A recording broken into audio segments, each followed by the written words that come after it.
is metaphysics actually even possible? Isn't God ineffable? Now, ineffable means, isn't God beyond all of our language and all of our capacity to conceive of who God is? Meaning, in a literal sense, we can't say anything about God, because if we say something about God, we're necessarily saying something that's false, because God is that which cannot be described. God is that which cannot fit within any kind of concept.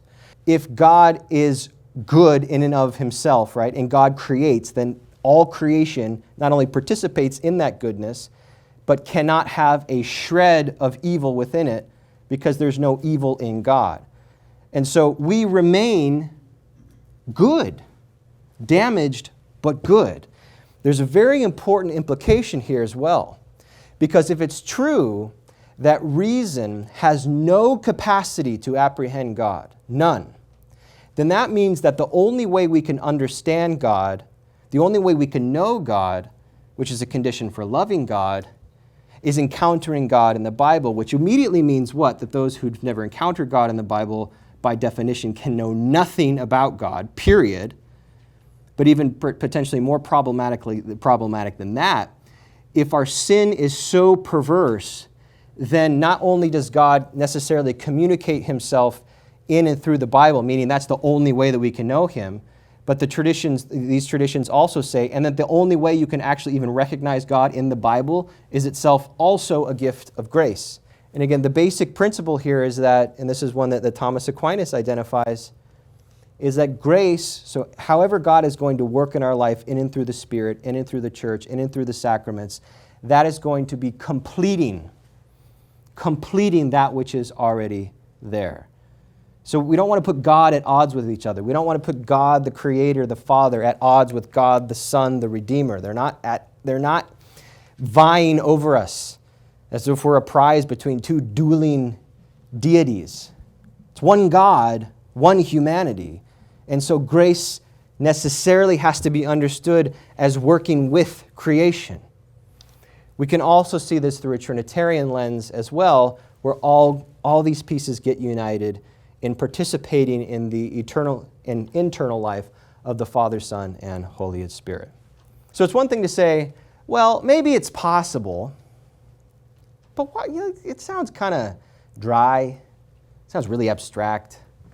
Sounds like, maybe you have to go to school for a long time or something like that. I would just rather not. I'll leave it to some people to do it, but I don't have to do it because, look, I'm busy and I have a very good prayer life, and so metaphysics is just not my thing. It's other people's thing, it's not my thing. And I say, no, it's your thing. It's all of our thing. Why? Well, here's some reasons why. First of all is the philosophical reason. We're truth-seeking creatures naturally. We're curious. And we're not just curious about proximate things that are happening to us, like, well, what is this thing that's happening right in front of me? But I want to go into that, and then beyond that, and then beyond that, and then beyond that, and beyond that. I want to know how all this works, right? So insofar as that's how we are, we're thinking creatures, we're creatures who desire to know, well, don't we want to trace that all the way back to its source? Philosophy is not, unfortunately, it oftentimes comes down this way, or maybe you experience this in college, as this sort of really rarefied science that only a few who can climb to the top of the mountain are capable of participating in, but that's just not right. It's for all of us, and all of us have to go back to our 2-year-old, 3-year-old, 4-year-old, 5-year-old self when we're curious and try to understand how the world works. We'll just follow that through, and you'll find yourself in metaphysics. There's also the evangelical dimension here as well. One of the biggest, if not the biggest reason that people leave the church now is that they don't believe, and they think they don't believe because they think that the idea of God is not only contested, but silly and absurd. Like no serious person believes in God. Like a lot of people believe that now, and not just young people. That it's like, people used to believe the world was flat. People used to believe that God exists. It's like that's the same category of error, and we're beyond that. And it's just not true, okay? That's not right. And so if, in fact, we are in an evangelical faith, which of course we are, it's the heart of the call that Jesus makes to the apostles and through the apostles to us and directly to us, then we need metaphysics in our bag, especially now, to be addressing the kinds of questions that people have, which are at the most basic fundamental level about the possibility of God's existence at all. So insofar as we are called to evangelize, we are called to engage in metaphysics. We can't separate those two. There's also a moral reason for it. We need to be able to identify the ultimate foundation for where not only our theological and our beliefs about reality come from, but where our moral beliefs come from. Why do we believe this is right and this is wrong, and that this is good and this is evil? We're going to trace it all the way down to its source.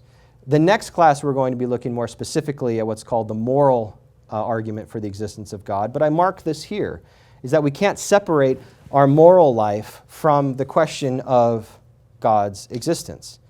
Because it is the case that if God doesn't exist, and there's been many arguments that have been tried to make to demonstrate this isn't true, but they all fall flat. It is the case that if God doesn't exist, then morality is just arbitrary preferences that people seek to impose upon each other. There's actually no real objective truth, so any choice that you make is equally absurd with regards to what you think is good, bad, right, and wrong, which means moral argument is impossible, which means all we're left with is sheer power and seeking to impose our arbitrary wills on each other. So yes, it's important to define whether or not it's possible to prove the existence of God, because our very lives are at stake through the prism of morality. And finally, and this is one that sometimes doesn't get enough attention, is the psychological and spiritual dimension. I know I've touched on this before, but it's worth bringing up in this context as well, is where do you go when the feelings aren't there, right? Where do you go when you're walking through the valley of the shadow of death, right? What do you hang your hat on? How do you take your next step forward if you feel the absence of God? If you're in the Garden of Gethsemane in this moment, or you're on the cross, where do you go now, right? It's not only if you're in the absence, but if you're in the opposite, if you're in anger or rage or helplessness or despair. Well, if you can tell yourself, I know that I'm feeling as if God doesn't exist. I know that I am in great distress right now. That's true.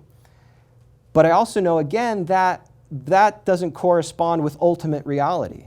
God exists. Now my next step is to figure out, given that God exists, how can I then relate that to my life right now? How can I realign myself?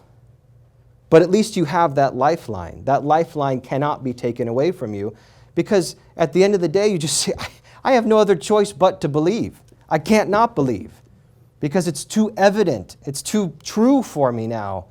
And then that then sets that foundation, the floor beneath which you will not fall. And that means everything at many times in our life to have that floor. So in sum, all of these are an invitation to deeper analysis and deeper study.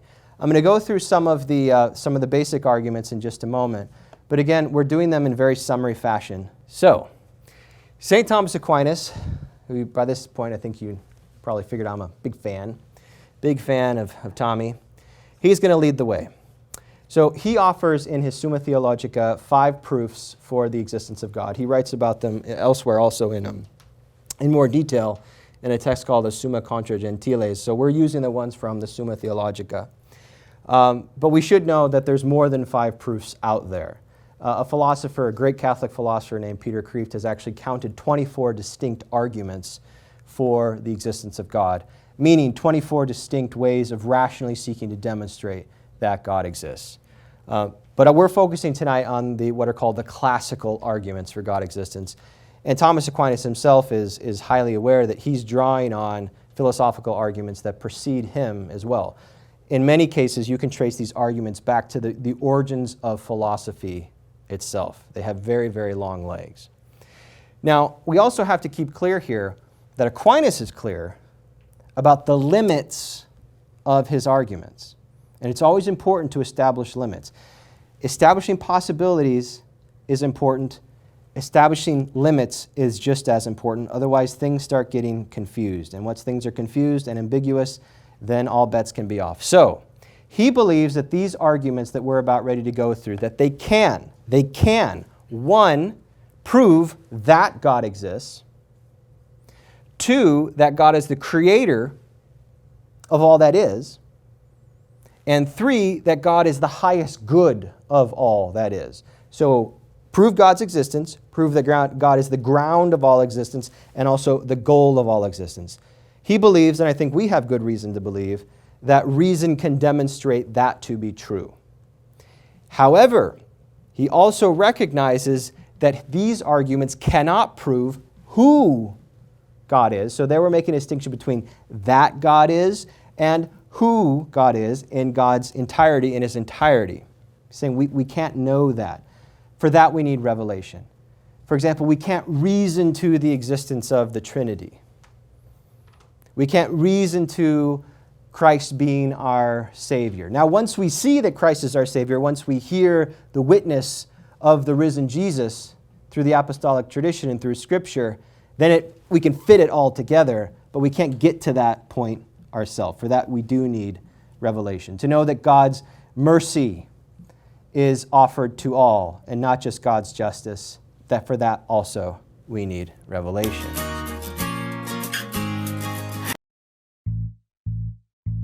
Do you want to fall in love with God? I'm sure we all want to. The book of Psalms contains the directions. Thousands of years ago, people like you and me talked to God out of the depths of their hearts, revealing an intimate love. Psalms are the expression of the faith in God by people around 3,000 years ago. God was not a mere abstract creator, but was present, involved, and a real person of power and emotions. Now, when we read or listen to the Psalms, we can know the intensity of this love. Entering into the influence of the Psalms, we can find a path to know and love God. To know more about the Psalms, you should get a copy of Father Mike Manning's booklet, The Psalms. It will help you to understand the 150 Psalms better as he has categorized them. He uses the technique of acts: adoration, contrition, thanksgiving, and supplication. Get your copy today and know the categories. Learn to pray with the Psalms. Call the number on the screen or email us. You can also get it through our website. Get your copy today. Okay, so argument number one, usually identified as the argument for motion. And again, this takes some getting used to, so don't worry if you're not getting it the first time or second time or third time. Just take your time to go through them and know that you're in good company, that this just takes time, but it's worth it. A lot of it's also commonsensical, so you're going to find this strange balance between like something being obvious and something being really obscure at the same time. That's what happens when you go through these arguments. So the first point from the argument from motion is that, well, big reveal here, there is motion. There's motion in existence. So we observe, we see, we experience motion. Now we also know that whatever is in motion was put in motion by something else already in motion, right? So there is motion, and that motion comes from something prior to it that's already in motion. And we also know that nothing in an absolute sense can move itself. Now what I mean by that is, here I am flailing my arms with my PowerPoint pointer, right? Well, you're saying, well, you're moving yourself, but only because, well, one, because of the movements that are taking place at the level of my brain chemistry, but even that, it's only because my parents put me into existence, right? And it's only that because the conditions for the possibility of life were made at some point on this planet, so we can just keep going motion, motion, motion, motion, motion. So it's an illusion for me to say that I am making my own motion, if by that I mean I'm the ultimate source of my own motion. So we know that nothing in existence here in an absolute sense moves itself. Now we can also from that reason that there can't be what's called an infinite regress of movers, meaning you have a mover that moves a mover, that moves a mover, that moves a mover, that moves a mover, that moves a mover. You can hear like echoing off. Right? That can't go on forever because then you just have motion, moving, motion, moving, motion, moving, motion. So the only rational, from the perspective of this argument, the only rational conclusion is that, well, in order for there to be motion, and recognizing that motion can only come from motion, but that in order to avoid the absurd conclusion that motion can come from motion eternally, then there must be something that causes all motion, but isn't moved. This is what Aristotle and Thomas Aquinas calls the unmoved mover. And the unmoved mover is also known as God. So, the argument from motion.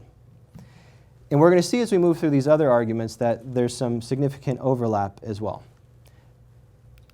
The second argument is what's called the argument from causality. So again, you'll see some similarities here with motion, but also some nuances, some differences. So the first thing we have to realize and see is that things can't cause themselves. So again, just think about me. I didn't cause myself. I didn't make myself. And that's true with anything else, right? Anything we can point to in this room, anything we point to this studio, anything we can point to in San Bernardino, anything we can point to anywhere, we're going to see that it has a cause that's prior to it. It didn't cause itself. It's not what's called sui generis. It doesn't pop into existence on its own. Now, if that's true, if we recognize that everything has a cause and things don't cause themselves, well, then we can also use the similar insight to the insight we had on motion to say that, well, just like there can't be an infinite regress of motion, there can't be an infinite regress of cause, right? A cause causing a cause, causing a cause, causing a cause, causing a cause, causing a cause, causing a cause, right? That too, we're going to run into problems. So the rational conclusion, given the way things are set up, given the way that we experience reality even, is that there must be some cause that causes everything, but that itself is not caused. And to that, Thomas Aquinas says, we give the name of God. So motion and cause. All right, this one's kind of tricky. You see the PowerPoint got kind of crowded here. I did my best. All right. The argument from contingency. Okay. Contingency can also mean dependency. So I'm going to read it through and then I'll extrapolate a little bit. Okay. It is possible for everything in the universe either to be or not to be. The hat tip to a Hamlet there. In other words, everything in the universe is contingent. To be contingent means that the existence of something depends on the existence of something else. Something else in particular that is already in existence. Now, if everything that exists is contingent, then it's possible that at some point nothing was. If it's true that everything in existence is contingent, then it's possible, theoretically possible, and by virtue of that potentially also physically possible, that at some point nothing was, nothing existed. But you see, that's a problem. Because if that's true, that would mean that something can come from nothing, which is absurd to say that something can come from nothing. Therefore, the argument concludes, it must be true there is something that is not contingent, meaning doesn't depend on anything else for its existence, that makes the existence of all contingent beings possible. And Aquinas says we call that non-contingent being God. So let me unpack this a little bit, and I'll start off just using the example of my own life. So here I am. Now, the way that we've been exploring these philosophical questions, maybe you're doubting the existence of me at this point as well. But let's just, or you, or this whole place. But let's say for the sake of argument that I am here. Now, as I've noted before, I'm only here because my parents back in, I don't know, a long time ago, met. They met, right? If they wouldn't have met, and we can do some sort of back to the future logic here, which I can't do with my students in college anymore, because back to the what? You all know back to the future. If they wouldn't have met, then I wouldn't be, right? So my existence is contingent upon them having met, and their existence individually is contingent upon their parents having met, and then you can sort of trace my existence back through my own family lineage, and if there just would have been like one person would have showed up 5 minutes late one time, then like I wouldn't be here. Okay, here's the point. If I weren't here right now, that might be a bummer for my kids, maybe for my wife, I don't know. But definitely for my kids, that'd be a bummer, but there'd be no contradiction, right? It's not like my existence is necessary. The whole arc of the story of the universe could be told without me, and nothing gets canceled. Nothing happens in which all of a sudden we don't understand how things are working. Well, that's actually the case not just with my own life, but of course any individual life, but it's also the case with everything in the universe, right? Not only everything in the universe is contingent in the sense that it depended upon something before it that was already in existence for it to come into existence, but there's no contradiction. We don't violate any rational principle if, for example, and this, I know this sounds crazy, but if, for example, there were no gravity, nothing rationally is violated. It's not like I say there's no gravity and your mind immediately takes you to a place like, does that mean that triangles are squares too? It's like, no, there's just no gravity.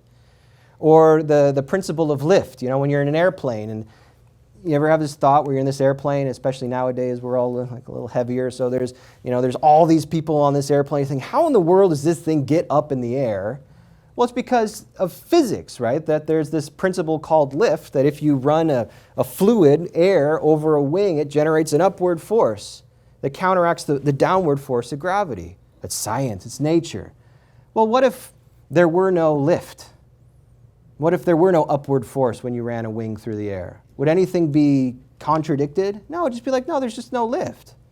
So that's the point. All of these things that we take as necessary features of existence aren't necessary.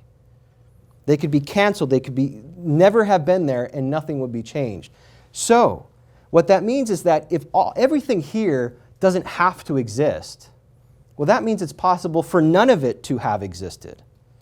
Meaning it's possible for there to have been a time or a condition in which there was no thing. But there is a thing. There is a me, there's a you. We'll bring it all back. Which means what? From a logical perspective, what Aquinas is getting at is that the only possibility for there being contingent things, dependent things, is that there's one non-contingent thing. In other words, one being that must necessarily exist, whose non-existence would be a contradiction, would be like a zero being a one, that makes it possible for all contingent beings to exist. And that's the being that we call God. So this is a tricky one. It's kind of a fun one too, though. But it gets back to this idea that metaphysical necessity is necessary for any other being that's not metaphysically necessary to exist. Argument number 4. The argument from the gradation of perfection. So, everything in existence can be more or less perfect, both in relation to itself and in relation to other beings. So, for example, one human being can be healthier than another human being. Or we could say a human being is more intelligent than a chimpanzee. So we make relative distinctions within a class and among classes of, for example, here, species. That's just another way of saying that we can identify that some things are better or worse. Now, I'm not saying specifically, what is better or what is worse, but we can speak about reality using those terms, right? Something is better, something is worse. And what we mean metaphysically when we're saying better or worse is that something is more or less perfect. Something is more or less complete. Something is more or less fulfilled the potential of that which it is. Okay, here's the basic point. In order for me to say better, and that to have meaning, and that to be an intelligible concept, there must be a best. better doesn't mean anything unless it's in relationship to a fixed standard. So insofar as we recognize that there's gradations of perfection, what we're recognizing is there must be a perfect. There must be something that is the completion of all potential betters. And that perfection we call God. Last argument here, the argument from a higher intelligence. So Aquinas says, everything in existence acts for an end or a purpose, including non-intelligent beings. So his insight there is that anytime you observe anything at all, and he actually means non-life here as well, but we can speak about, we'll use the example of life. You see that its motion is not arbitrary. Its actions aren't arbitrary. Even if we're talking about the most basic form of life, a single-cell organism, the reason we can study it, the reason we can know it, is because it's acting according to a specific purpose. It's trying to do something, even if it's just a single cell, right? It's after something. It has a goal. So Aquinas says everything has a goal. Everything has its own internal purpose. But, he says, those things which lack intelligence, they can't give themselves their own purpose.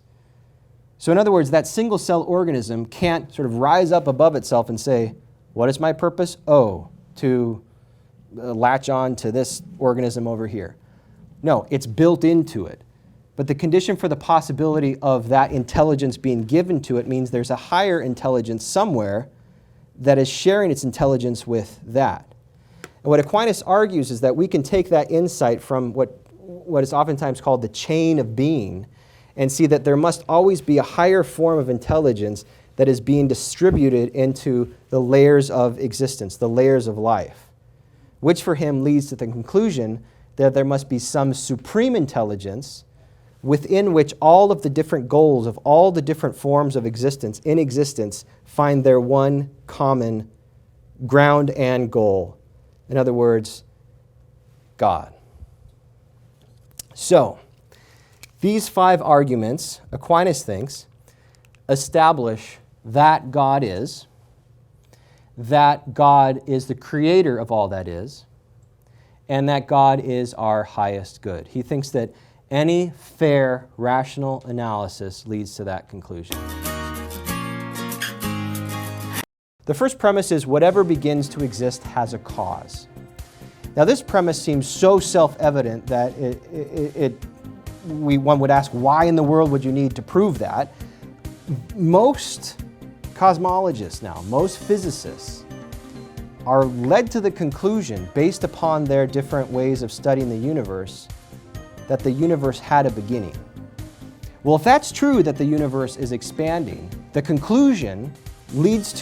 evidence leads to the conclusion that the only way that something can get bigger over time is if it has an absolute beginning.